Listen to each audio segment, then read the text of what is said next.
Welcome into the CHGO White Sox pregame show presented by PointsBet. Use promo code CHGO when you sign up to get 2 risk-free bets up to $2,000. Welcome into Studio A of our CHGO offices here in the West Loop of Chicago. I'm Sean Anderson. You can follow me on Twitter at Sean_W_Anderson. I'm the host of the CHGO White Sox podcast, and alongside me is Herb Lawrence. Hello. You can follow him on Twitter at Ecknerwall23. He's the CHGO White Sox community leader. We are here for another White Sox game, and Herb, you must be excited. All of these past 7 games have been rousing, enticing, and entertaining, to say the least. Oh, man, they've given maximum effort each game.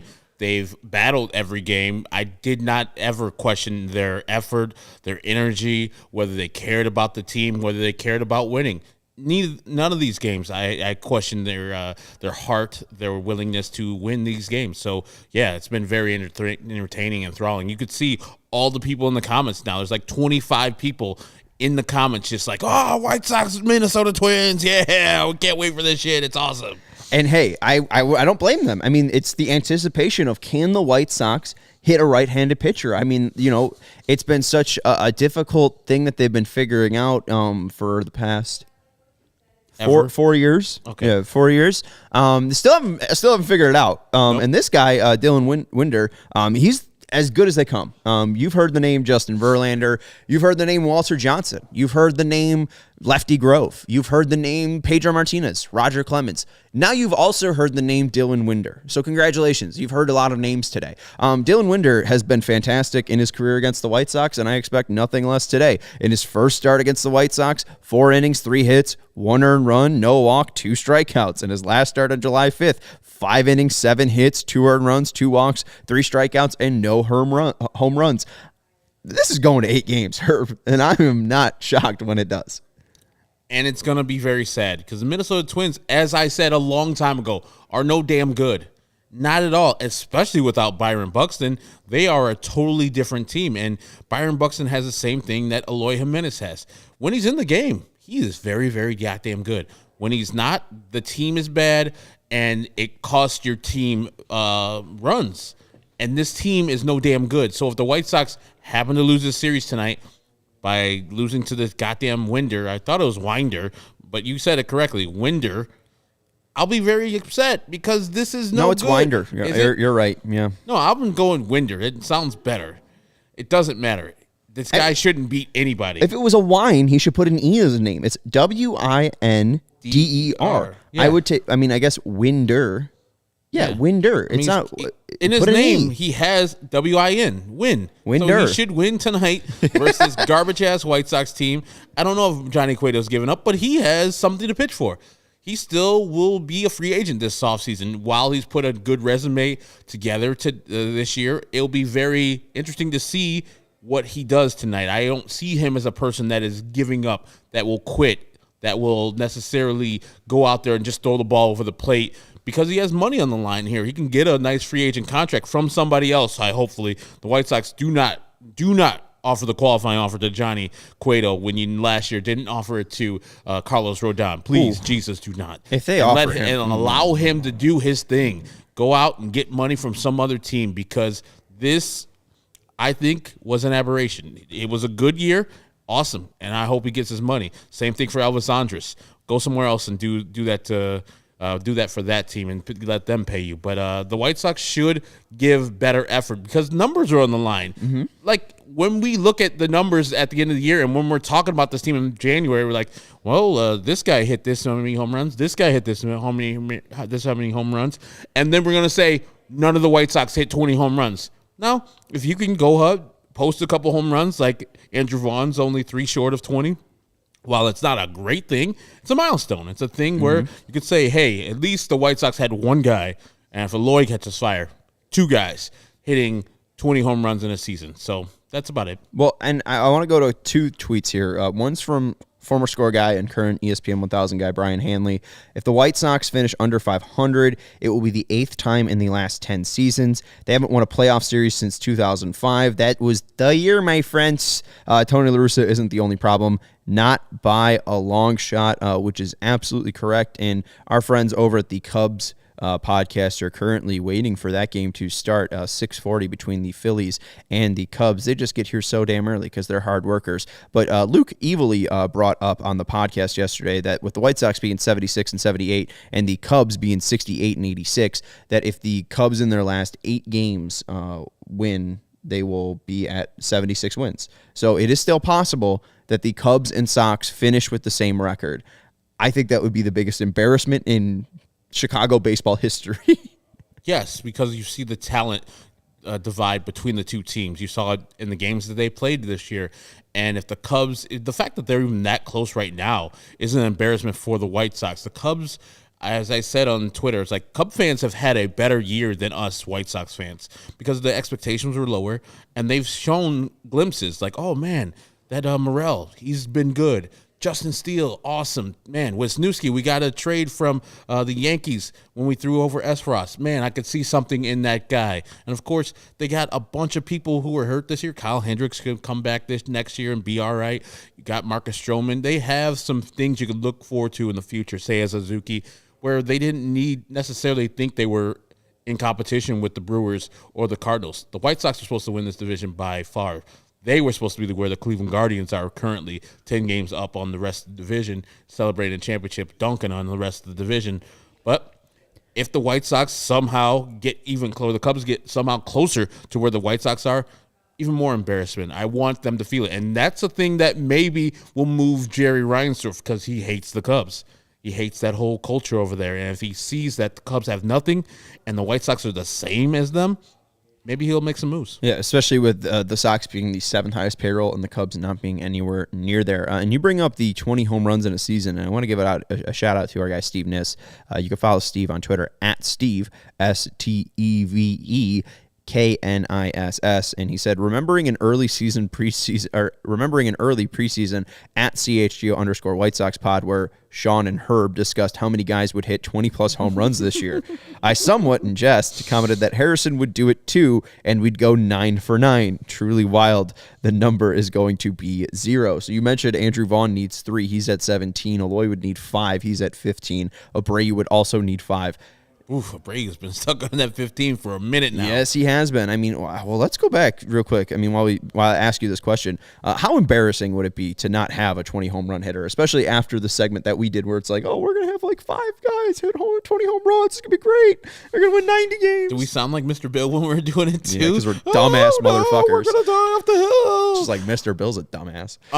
Yeah, I don't know if that is an actual thing, like if people keeps track of who had a 20 home run year, because I think it's like fait accompli. Oh, no. Like everybody should have one 20 home run hitter on their team.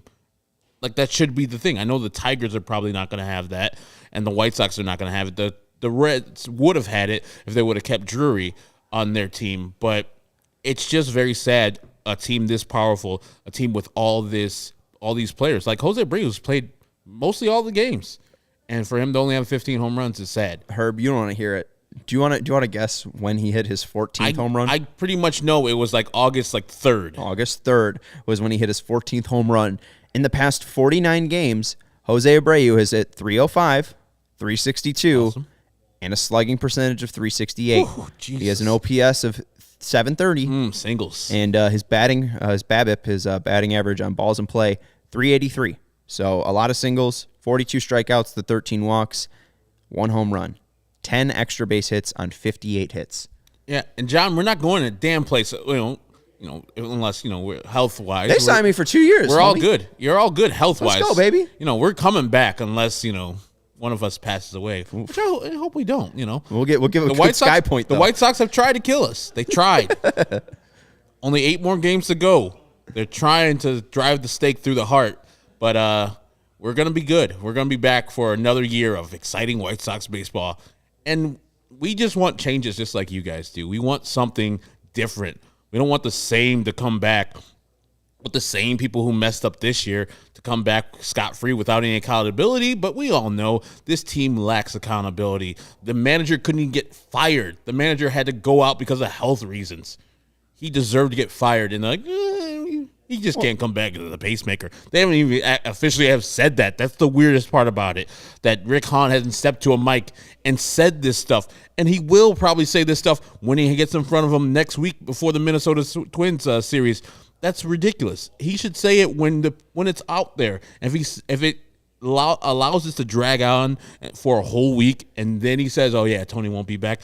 That's piss poor. You can't be having your fans out here blowing in the wind, knowing that their manager is not going to be back next year, and then have all this rumor innuendo float out there with the White Sox situation for manager. How'd you describe it? As embarrassing? Yeah. Oh, I think it will only get more embarrassing. You want to place a little friendly wager? Yes. I don't think Rick Hahn speaks to the media until the end of the season. No. I think he's going to have a end of the year, one last thing on Monday night, right before the Monday night game versus the Minnesota Twins. So, yes, I'll have that wager. What are we doing, $5? Well, we'll figure out. And I still got to blonde my hair. I'm going to do that. I just got to get the stuff. I don't want to be terrible. Yeah, right. And then I'm going to cut it immediately after, or the day after I finish making it blonde. I'll come on the show, have it all here. You guys can take your pictures, and then it'll be gone. That would be the happiest day of my life. Steven, that's going to be your job through the game. You're going to be our bookie. You have to set the lines on this. So if Rick Hahn will speak before the end of the season, Herb is saying yes, I am saying no. We will put $5 down. You need to figure out, well, we'll just put $5 down. What are we doing? Yeah, we'll put $5 down. There we go. Yeah. So we'll talk about that. Get a hot and ready pizza. Show. Yeah, and I want to talk to John for a bit here in the comments, because he said 1969 was the most embarrassing White Sox year, and I got to figure out why. In 66, they went 83-79. In 67, they went 89-73. Now remember, he said 69 was the rough year. In 68, they went 67-95. And then in 68, they went 68-94. And were below 500 the entire year. In the first half, they went 40-56. So I have no idea why that was the worst year in White Sox history. What was the record in 69? 68-94. One of those years. They lost 100 games the next year in 1970. They were 56-106. One of those years around there, the White Sox had like a doubleheader or two doubleheaders where they only had to win a couple games or one of those games to go win the American League pennant, and they like lost all of them. I don't know if it was that 69 year, probably the 68 year, but that would have been very embarrassing if they, I mean, I could see this type of team doing it. Like, oh, all you have to do is win 2 games out of the 4. And they would lose all 4 of them. Well, and John was saying because it was a first year as his fan, so he was welcomed into this lovely, perfect organization. John is saying that's the year the White Sox wet the bed. Oh, okay. Well, 67 they were good, so I think that was probably his first year they were a fan, and then the next year they lost a ton. So 67 and 95 and 68, and then 68 and 94. But 69, we also know the other side of town did something too. They had a nice lead, and then the Amazons came back and got him. It was a miracle, yes. or what I've heard. I do also want to address something too. I saw this in the comments yesterday, and this was great. From Crippled Wizard 69. I have no idea if you guys read the comments at all, but I just want to say thank you for being here all the season and doing what you do. I'm a UK fan, and this has been my first season of baseball. I got into baseball about a month before the season started, and I picked the White Sox as my team about a week before the season started. And what a season it's been, but unfortunately for me, it's too late. The White Sox are my team and will now always be my team. And he means this with all seriousness. LOL. But again, thanks for doing what you do, because I have watched you almost daily since June, and you have massively helped me understand more about the game of baseball and all that surrounds. Plus, I think you have helped us cope with any of this crappy, disappointing season. We appreciate the kind words there, Crippled Wizard. But very cool. We got some UK people learning the game from us. Ian, who Robo got here for his first game at guaranteed rate. I'm sorry that you chose the White Sox. It was a good choice initially. You're like, oh, man, this team is ascending. They're going places. They're going to be fun. And then you're like, oh, this is baseball? This is baseball? Why didn't I just stay with soccer or football? I thought there were supposed to be home runs. Weren't all these old heads complaining about all the home runs they're hitting? They don't even have a 20 home run hitter. I mean, I know Al Kaline used to smack dingers left and right in Detroit. 20 a year. That's nothing. It is not too late for you, brother. You can bounce out. You can just go somewhere else. Who's keeping you accountable in UK? Ian's probably on the other side of the country. He's probably not going to be like, hey, man, you're a White Sox fan. What the hell are you doing here? I was going to do my British accent, but I don't want people to get out of here. Come on, mate. The accent. Come on, mate. Courtney hates my British accent. It's just the Cockney one, which sucks. And I told her whenever we go to England, I'm going to do it in front of them. And she said, do not do that. They're going to kick you out of the country. And I don't have great thoughts on the royalty, and so they might not even let me into the country. So I appreciate you guys watching us from the UK, all the people globally. Our guy Juan out there in Spain. Yeah. You got who else? You got Eli out there? Stein. Eli Stein from Israel. Dropping those new shekels. We got everybody out here watching the White Sox. I can't believe you chose the White Sox. As I said already, do not choose the White Sox. If you have a choice, go somewhere else. Yeah. Choose the Yankees. Hell, you're in the UK. You could just go for the top team, the best team in baseball traditionally. Like, they got 27 championships. What is that, 9 times the amount the White Sox have? Nine times. They literally started the same day in 1901, and the Yankees like, yeah, we're going to win much more than the White Sox. Yeah, well, they had that Babe Ruth guy, and it only cost him $10,000. Who has the second most World Series? I think that is the Dodgers or the Cardinals. Steven, you got a guess on this? I'm going to go Cardinals. It was Cardinals. 11 wins for the Cardinals. After that, it's the Philadelphia, Kansas City, and Oakland Athletics. So, hey, there's Tony La Russa, World Series winner. Wait, he didn't win one with them. Yeah, he won one with Oakland. Oh, yeah, 89. Yeah. Yeah, 89. And then he won 2 with the Cardinals. All right. Then he got embarrassed in the 90 series by the Red. Yeah, well, and then they lost the 88 one, too, and that was the Gibson walk-off, right? Mm-hmm. Yeah, so, all right, let's go to the lineups for today. They are playing a game, shockingly, in Minnesota. And Vinny's there, too. Vinny got some records, and I'm excited to talk to him about that. Got some records. Got to see one of the lakes out there in Minnesota. One of them. There's 10,000. Yeah, he said 9,999 to go. And he got a sandwich out there from Minnesota. It was good times out there. He's enjoying his time, even though the White Sox are not enjoying their time. Yes, and they're definitely not enjoying Purple Rain? Yeah, he got Purple Rain. Huh. I'm trying to, and he blocked the other ones. So, I mean, I don't know if he's trying to be secretive here. One of them is Pancake something, but it looks like he's got at least 2. Should get some mint condition. They're also Minneapolis' finest. Mint condition? Mint condition, our R&B group from the 90s. Stokely is their singer. Never heard of Breaking him. My Heart. Brandon Stokely? No, Breaking My Heart, Pretty Brown Eyes, nothing? He was breaking the Browns' heart with that one crazy play that bounced off his helmet and everything. And anyways, Let's see if our English people know that. Some mint condition. yeah, you know any R&B from Minnesota? Let's go to the Sox lineup for today. Time. Signs of the time? No, just the time, like with Morris Day.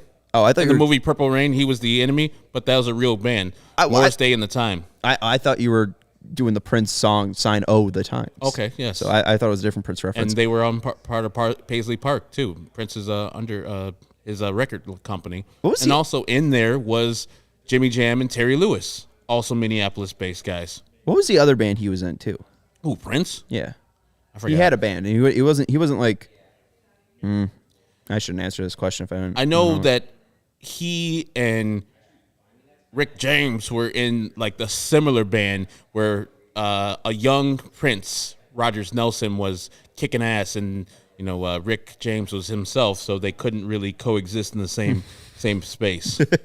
That seems like a messy writer's room right there. Mm-hmm. All right, let's go to the White Sox lineup. Leading off, Elvis Andrus playing shortstop, batting second, Andrew Vaughn in left field, batting third, Jose Abreu at first base, batting fourth, Eloy Jimenez at designated hitter, batting fifth, Gavin Sheets in right field, batting sixth, AJ Pollock in center field, batting seventh, he has Monty Grandal at catcher, batting eighth, Josh Harrison at third base, and batting ninth, Romy Gonzalez at second. Did you say Romy was scratched? Was he? Oh no, I thought you mentioned that. I would All right. never talk about Romeo Gonzalez. Okay. Unless I'm talking about Michelle. Okay. I got thrown off. Anyways, AJ Pollock. Yes. Talking about him. I don't know if you saw me, but I'm on the pro AJ Pollock campaign. I want him to get $8.5 million somewhere. I made a highlight reel and everything. He plays great defense. He has the strongest arm in the White Sox outfield by StatCast measurements. And did you know he's the 12th best hitter against lefties in all of Major League Baseball, but with the minimum of 120 plate appearances? He's the 12th best hitter by weighted runs created plus against lefties. That's why next year, if they don't go and get a right fielder, or if they don't believe that Oscar Colas can break camp with them, and they still have this glut of outfielders out there, I wouldn't mind a platoon of Gavin Sheets, A.J. Pollock, where A.J. just pitches or just bats against lefties, and you give Gavin Sheets all the right-handed bats, and you would have a complete right fielder. The defense would suck, but, you would have a complete right fielder offensively. And no Yoan Moncada in the lineup. Miguel Cairo said Yoan Moncada has a bone bruise on the top of his foot after fouling off a ball off of it in last night's game. Sox will take x-rays, but Moncada is day-to-day. Take him out for the year. Come on. Yes, I would agree. And then also more updates from Vinny in Minnesota. He asked Luis Robert if the Sox team needs Jose Abreu back next season. He responded in English, yeah, 100%. So good quote by Vinny, and we'll follow up with him on that. And then also Vinny has an update on the Sox. Sox have Davis, Martin, Cease, and Lance Lynn listed as the probables against your Padres. Miguel Cairo said Dylan Cease is set for just one more start this season, and it's likely that the Sox will stay in the rotation. So that'd be Johnny Cueto, Lucas Giolito, and Davis Martin for the last three at home. So Davis Martin will be closing out the series in the season against Minnesota, as we all thought he would. As we all thought he would, and everybody's going to be flocking to the game to give Davis Martin his proper due. It's like, hey, man, thank you for coming up and being our sixth pitcher this year. It's been really great for us to see you. Actually, he's done well for himself, but I'm sad that Dylan Cease doesn't get two starts here. I know that he would probably like to have two starts to have a little bit more showcase for his Cy Young. His last couple starts haven't been awesome. And Justin Verlander has come back and has done Justin Verlander things, so he's probably going to win it.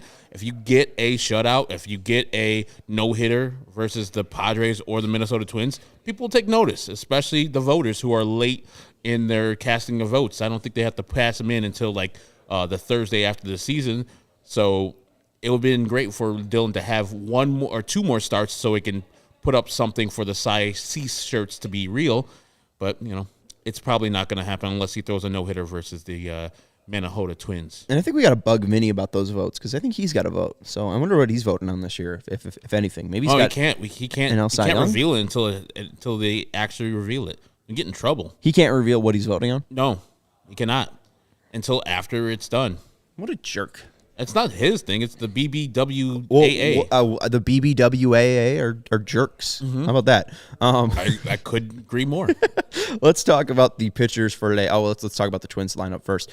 Luis Arraez is leading off, playing second. Carlos Correa batting second at DH. Batting third, Nick Gordon at shortstop. Batting fourth, Jose Miranda at first base. Batting fifth, Gio Urshela, what a fella, at third base. I thought that was a cool note. He's got the third most home runs by, I think, a Venezuelan-born player. I got to look up that list. Well, I know the number one would probably be Miguel Cabrera. Colombian player. Okay. He's Colombian. So I'm not sure who leads. Orlando Cabrera. Is it Odog? I don't know. Edgar Renteria is one. Odog's two. Edgar Renteria and Cabrera don't like each other too much. Well, and Cabrera isn't the Odog. That's Orlando Hudson. So yeah. Orlando Cabrera, 140 for Renteria, 123 for Cabrera, and 61 for Urshela. Not a lot of people liked our guy. Cabrera? No. The second guy. What was the second guy you just said? The two Odog? No, the second guy. Orlando Hudson? No. Edgar Renteria. No, sorry. Who'd you say? Gio Urshela. No, the second Colombian on the list. Orlando Cabrera. Okay, yeah, sorry. You said that first. I'm confused. It's these You're all good. It's these Trulies that are killing me. But yes, he's a really big douche, apparently, a bad teammate. But he went to the playoffs like every year. Yeah. Like around that time where he went to the playoffs with the White Sox in 2008. Like he went to the playoffs like 5 years in a row. But people do not like him. He's kind of rubbed people the wrong way. They had two douches on that team with also Nick Swisher on that 2008 team. Yikes. Yeah, that must have been a messy clubhouse there. Orlando Cabrera was notably traded to the Red Sox in 2004 for Garcia Parra. So he made it there. Then he made it in 2005 with the Angels. But then didn't make it in 2006. And didn't make it in 2007, even though they won 94 games, but sure? Then made it to the playoffs in 2008. Yeah, well, then he made it, I think, a couple more times because the Giants were in there and Cincinnati. There were a couple times. I remember he just kept on getting traded, and he would make the playoffs all the time. Yeah, I mean, the famous one was the first one was the Red Sox one. Let's go to the pitching matchups for today. We got Dylan Winder versus Johnny Cueto. Johnny Cueto, 145 and 2/3 innings pitched this year, a 3.15 ERA, 145 hits allowed, 91 strikeouts, 32 walks allowed, and a 1.27 ERA plus. MLB average is 100. Dylan Winder In his 60 innings pitched as a 4.20 ERA, 58 hits allowed, 39 strikeouts, 17 walks, and an ERA plus of 93. Against the White Sox, I think his ERA plus is like 200. What are you expecting for Cueto and Winder? I'm expecting the White Sox to give up like they did last night, where they had 2 hits and 3 base runners off of one of the best pitchers of all time, Bailey Ober. And now we have this Winder guy who's going to shut him down again, too. So no Yoan Moncada. He always seems to get hurt on games that he's having pretty much the best game as the White Sox hitter, like the 5-for-5 game versus Detroit. Next day in Tampa, gets hurt, out for an extended period of time. Now this one, he had 2 times he was on base where he got that rocket double, and then he had to walk later in the game. Now he's out again, hopefully for the rest of the season, so he can just not have to come back. It doesn't matter. He's had a horrible year. Wrap this season up for him. You wrap this season up for Yasmani Grandal. I know that you can't have Sebi Zavala come up here because he's hurt now, so give all the at-bats to Perez. Every single one. Why was Yasmani Grandal playing? Play all the backups. Just let him rest. I mean, what's the point of Yasmani playing? Play all the backups. I mean, if they're not going to give quality effort, at least have somebody up here who wants to take these major league at-bats and is going to give major league effort for it. And so I think these guys should just all sit down, who are hurt, who are feeling only 75%.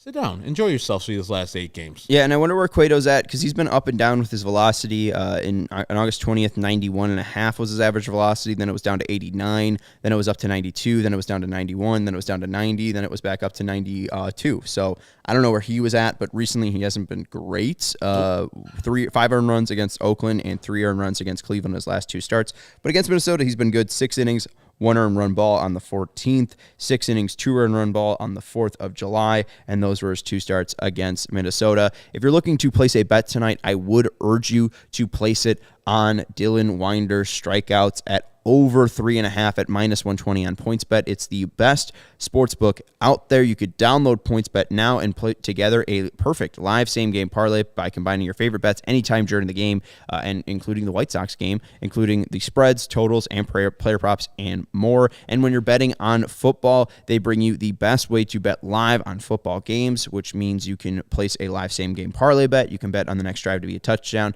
and you can cash out on your live second-half over bet. With PointsBet, you have access to more live football and baseball markets than ever before. So whether you're on the move or on the couch, do it live on PointsBet. Download the PointsBet app today and sign up with the code CHGO to get 2 risk-free bets up to $2,000. And if you are a new customer and you deposit $50 or more using the code CHGO, you'll get a yearly CHGO membership. You'll get access to our CHGO Discord, and you'll get a free shirt from the CHGO Locker. You can check out our shirts at chgolocker.com. So download that PointsBet app today. If you or somebody who has a gambling problem and wants help, call 1-800-GAMBLER for crisis counseling and referral services. Herb, what's your prediction? I think the White Sox are going to lay down tonight and lose this game to Josh Winder. I don't even know if they're going to score a run. They didn't score any runs last night. I'm going to go with 5-0. The Minnesota Twins win. And since we have to pick a pick to click, I went with Josh Harrison. He's playing third for Yoan Moncada. He'll get a hit. And so it'll be like, oh, man, he got a hit today? That's awesome. Amazing. 2 hits? 2 goddamn hits? Can't say goddamn in the air. You could say it on this air. There's 41 people listening. Not no one listening. They don't care. I mean, it's always the same 41 people that we've always heard. Can we see the Twins lineup real quick? Jose Miranda's batting fourth. There's no points bet. Oh, there it is. I found Jose Miranda. Jose Miranda over half a hit is at -420. I think you could also probably take Jose Miranda to drive in a run tonight at +135. Miranda was good last night, and I said he was going to be a White Sox killer. He's my click to pick. I know we usually pick White Sox players, but I think the Twins win 7-2 tonight. And I think Jose Miranda is probably going to drive in an RBI. I think he's going to kill the Sox tonight. He was 3 for 4 last night, had an RBI, had a double as well. Miranda seems to be locked in, and I think he's going to be a pain in the White Sox butt for a while here. So I would take the over on Jose Miranda's hits, and I would take the over on his runs batted in. And hopefully, if you do that, you can win money on PointsBet. I'll say 7-2. Herb saying 5-0. We got Turd Ferguson saying 13-0 Twins. Joe R saying 5-0 Twins. Chi-Town Fanboy saying 8-1. Any other scores at this point?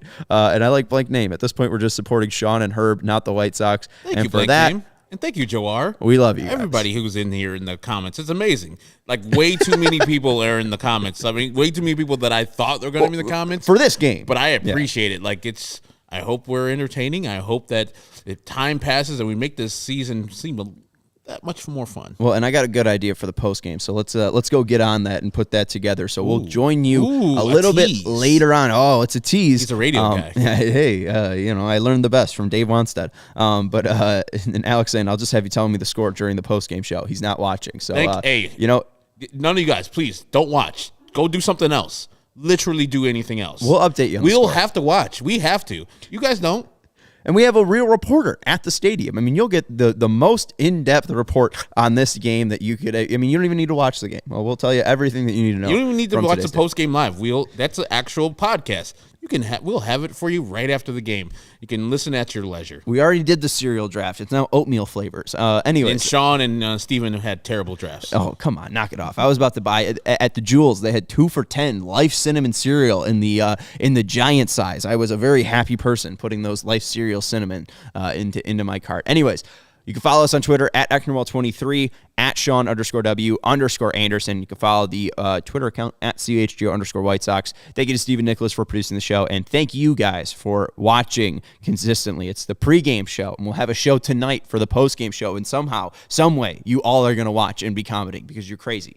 All right? You're crazy for doing this to yourself. Go and watch Andor. I don't even know what that is. It's much better than the White Sox. It's a Star Wars thing, I think. Oh, man. Yeah. I would rather watch Andor, and I've never watched anything Star Wars. Joe R's watching Judge to hit 61, so we'll see if that happens. Excitement. Yeah. Hey, history. Later on, Padres-Dodgers. Watch that later on. Yeah. It's a great game. We watched it last night. It was great. See if your team can get into the playoffs.